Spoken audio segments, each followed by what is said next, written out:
Hello students, इस lecture में हम मोड ऑफ डिटरमिनिंग पार्टनरशिप पर चर्चा करेंगे। इंडियन पार्टनरशिप एक्ट 1932 का section 6 mode of determining partnership बताता है। मतलब कैसे हम असरटेन ये करेंगे कि किसी फर्म में कोई फर्म है या किसी फर्म में कोई पर्टिकुलर पर्सन पार्टनर है। तो इसके लिए section 6 of Indian partnership act 1932 कहता है, in determining whether a group of persons is or is not a firm। मतलब ये सुनिश्चित करने के लिए कि कोई ग्रुप ऑफ पर्सन्स व्यक्तियों का कोई समूह फर्म है या नहीं, और whether a person is or is not a partner in a firm, कि कोई व्यक्ति किसी फर्म में पार्टनर है अथवा नहीं है। regard shall be had to the real relation between the parties। इसके लिए उन पक्षकारों के मध्य जो वास्तविक संबंध होगा उस पर ध्यान दिया जाएगा। As shown by all relevant facts taken together, जो कि सभी तथ्यों को समग्र रूप से साथ में लेने पर परिलक्षित होता है। तो सेक्शन 6 ये कहना चाहता है कि जब हमको ये डिटरमिन करना होगा कि किसी फर्म में कोई पर्टिकुलर पर्सन पार्टनर है या नहीं, या सर्टेन ग्रुप ऑफ पर्सन्स आपस में फर्म है या नहीं, तो इसके लिए हम केवल और केवल जो कॉन्ट्रैक्ट में वर्ड्स यूज़ किए गए हैं उन्हीं के आधार पर उसको फर्म या किसी पर्टिकुलर पर्सन को पार्टनर नहीं कह देंगे। मतलब केवल कॉन्ट्रैक्ट में पार्टनरशिप शब्द यूज़ कर देने से या फर्म शब्द यूज़ कर देने से या किसी व्यक्ति विशेष के लिए पार्टनर शब्द यूज़ कर देने से वो पार्टनरशिप फर्म या वो व्यक्ति पार्टनर नहीं बन जाता है, बल्कि इसके लिए जो उनके बीच का रियल रिलेशन है, जो पार्टनर्स के बीच का रियल रिलेशन है और जिसको असरटेन किया जाएगा are relevant facts taken together. मतलब उस उनके कंडक्ट को डील करने वाले सभी तथ्यों को एक साथ लेने पर जो उनके बीच का रियल रिलेशन, जो वास्तविक संबंध निकल के आएगा, उसके आधार पर हम ये डिटरमिन करेंगे कि वो ग्रुप ऑफ पर्सन्स फर्म है या नहीं, या कोई पर्टिकुलर पर्सन पार्टनर है या नहीं। तो पार्टनरशिप के लिए जरूरी है कि शेयरिंग ऑफ प्रॉफिट्स हो और म्यूचुअल एजेंसी का रिलेशनशिप हो।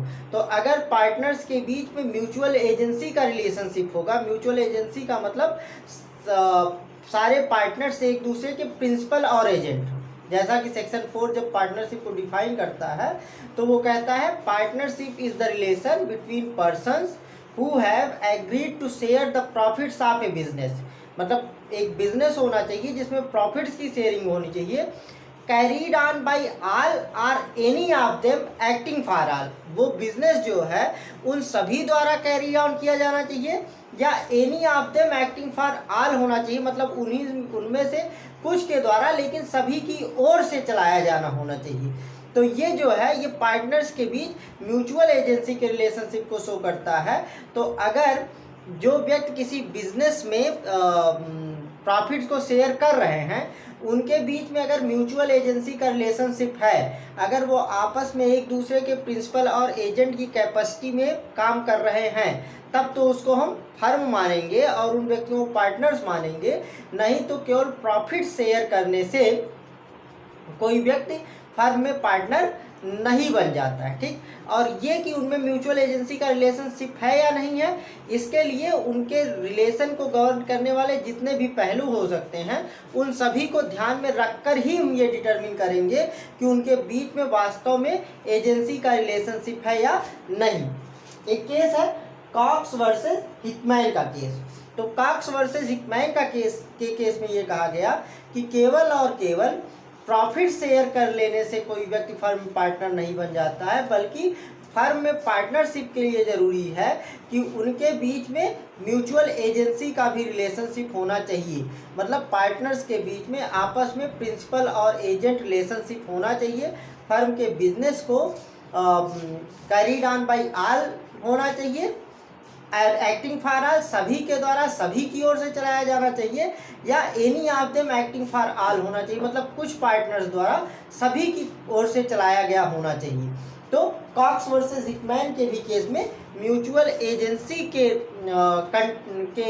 एलिमेंट को इम्पोर्टेंस दी गई कि केवल और केवल प्रॉफिट शेयर करने से कोई व्यक्ति फर्म में पार्टनर नहीं बन जाता है, या केवल कुछ लोग आपस में मिल करके कोई बिजनेस कर रहे हैं उसका प्रॉफिट शेयर कर ले रहे हैं, इतने मात्र से वो ग्रुप ऑफ पर्सन्स फर्म नहीं कहलाती है, इतने मात्र से वो पार्टनर्स नहीं कहलाते हैं जब तक कि उनमें म्यूचुअल एजेंसी का रिलेशनशिप ना हो। ठीक, इसके साथ ही साथ सेक्शन 6 में 2 एक्सप्लेनेशंस दिए गए हैं जिसमें टोटल 6 इलस्ट्रेशंस हैं। जिन इलस्ट्रेशंस में ये बताया गया है इनमें उन परिस्थितियों का वर्णन किया गया है जिनमें कि कुछ लोग प्रॉफिट शेयर कर रहे हैं लेकिन फिर भी वो पार्टनर्स नहीं होते हैं, फिर भी वो ग्रुप जो है वो फर्म नहीं कहलाता है क्योंकि वहाँ पे म्यूचुअल एजेंसी का रिलेशनशिप नहीं होता है। आइए देखते हैं कौन कौन से हैं।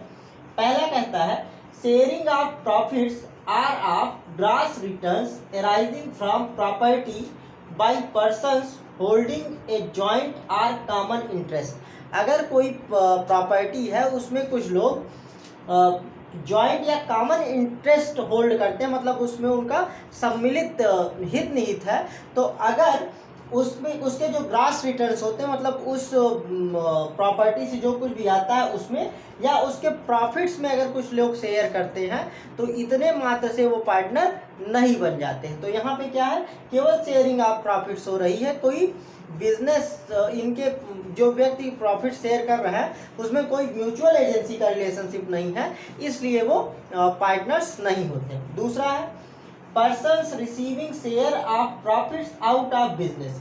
अगर कोई पर्सन किसी बिजनेस से के प्रॉफिट्स में शेयर प्राप्त कर रहा है तो इतने ही मात्र से वो पार्टनर नहीं बन जाता है। तीसरी कंडीशन है sharing of profits by a lender of money. अगर कोई व्यक्ति किसी दूसरे व्यक्ति को मनी लेंड करता है मतलब पैसा उधार देता है बिजनेस कैरी ऑन करने के लिए, और जो कुछ उसने उधार दिया है उसके बदले में अगर वो उस बिजनेस के प्रॉफिट्स में शेयर कर रहा है तो इतने मात्र से वो पार्टनर नहीं बन जाता है। ठीक, चौथा है sharing of profits by a servant or agent as remuneration. अगर किसी बिजनेस में कोई व्यक्ति सर्वेंट या एजेंट की कैपेसिटी में एम्प्लॉयड है और उसको रिम्यूनरेशन के बदले में, पारिश्रमिक के बदले में उस बिजनेस से होने वाले प्रॉफिट्स में शेयर दिया जाता है, मतलब उसमें लाभ में अगर कुछ अंश दे दिया जाता है तो इतने मात्र से वो पार्टनर नहीं बन जाता है।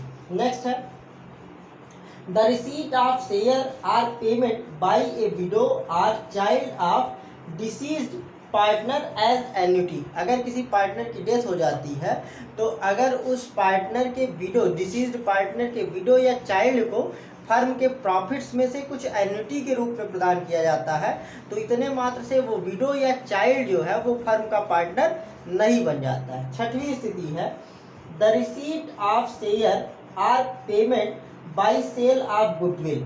अगर कोई व्यक्ति अपनी फर्म की गुडविल सेल करता है, अपने किसी बिजनेस की गुडविल सेल करता है और उस गुडविल को सेल करने के एवज में वो बिजनेस के कुछ प्रॉफिट्स में शेयर क्लेम करता है, मतलब उसने कॉन्ट्रैक्ट किया है कि उस बिजनेस से होने वाला प्रॉफिट का कुछ शेयर दे दिया जाएगा, तो इतने मात्र से वो फर्म में पार्टनर नहीं बन जाता है। ये टोटल 6 परिस्थितियां बताई गई हैं सेक्शन 6 के 2 इलस्ट्रेशंस, 2 एक्सप्लेनेशंस में।